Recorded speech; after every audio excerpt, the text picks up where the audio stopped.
हेर्दा हेर्दै पङ्कज दाई पनि आउनुभयो जानी मुख देखाउनुहुन्न ल हाम्रो सरकार यति हेल्पफुल हुनुहुन्छ कि ल उहाँले गाडी पनि म्यानेज गरिदिइराख्नु भएको छ ट्राफिकको काम गर्दै हुनुहुन्छ आज ल ल हेर्नुहोस्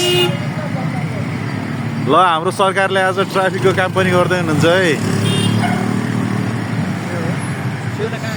गाडी किन रोकेर हिँडेको छ त्यहाँनिर कसले ठोकिदिया रहेछ रे स्कुटी रे ए अनि त्यो भएर गाडी छोडेर स्कुटीवालाको पछाडि गएछ ए ला बिच बाटोमै रोकेर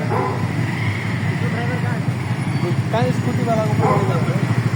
ल हेर्नुहोस् गाडी ठोकिएको स्थिति छ अनि के भयो भन्दाखेरि गाडीले चाहिँ मान्छे खोज्न गएको रहेछ